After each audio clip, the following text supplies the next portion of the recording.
Yo, what's up, y'all? Today I'm talking about spiritual sequels and sometimes even remakes. So I see spiritual sequels of retro games all the time. There was a spiritual remake of Contra Hardcore that came out on a lot of different platforms. Steam, Switch, probably PS4, Xbox One.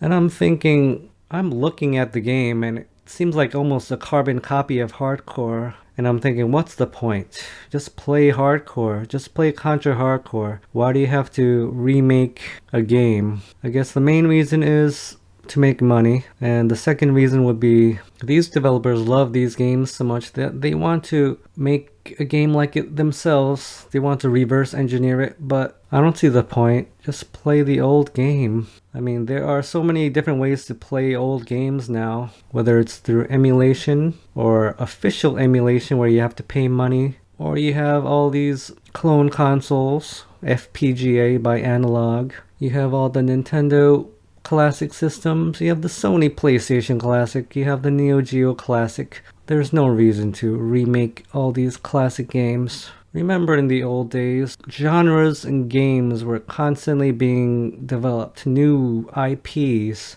That's why it was so exciting. Of course, they all copied each other a lot. And I guess if there were backlogs of games back then, they would be remaking those games as well. But it seems like in the retro game development world, people are just constantly remaking games. And the point is that these remakes, these spiritual sequels, are just not as good as the games that inspired them. So let's take a look at Bloodstained, Ritual of the Night. It came out this year, and the consensus is that it's not as good as Castlevania. Castlevania Symphony of the Night is a classic. It's beautiful. It's a mix of 2D and 3D graphics. And for me, from an aesthetic standpoint, it doesn't look as good as Castlevania. The animation is too smooth because it uses 3D polygon graphics. I just don't like the way it looks.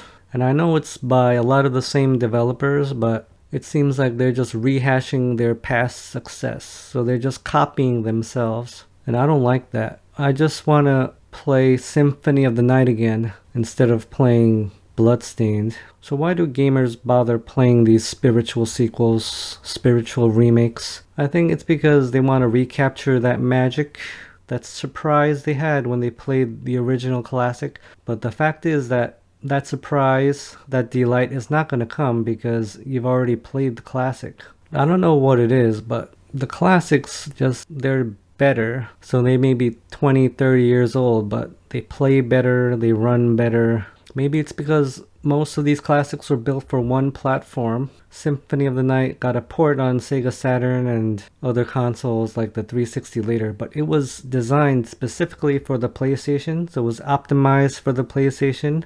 It was programmed for the PlayStation. I don't know what language, but it was probably coded in assembly, so it was really optimal, ran really well, high frames per second. But nowadays, everything seems watered down. So Ritual of the Night came on every system imaginable.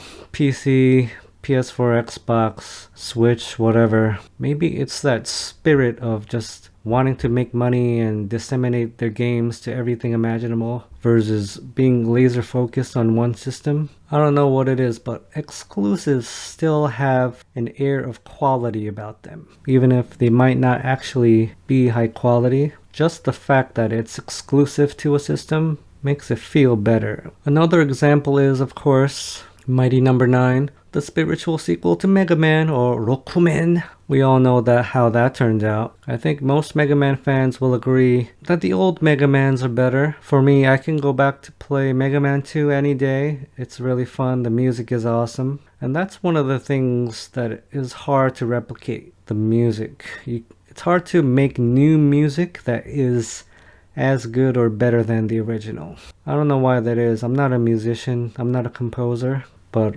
I can only imagine how hard it is to make music. I think making music is one of the things I have the least grasp about because you can't see it. You can only hear it. And hearing it, you have to feel it. Maybe if I studied composition, it'll help. But Mighty Number 9, another example of a bad spiritual sequel. So why do game companies make all these spiritual sequels and remakes. Of course, it's about making money, but I feel like they should be a little less lazy and think of new concepts. Or instead of just making the same game from 20 years all over again, try to make a sequel. What is Mega Man on? 12? I think the last one was 11, right?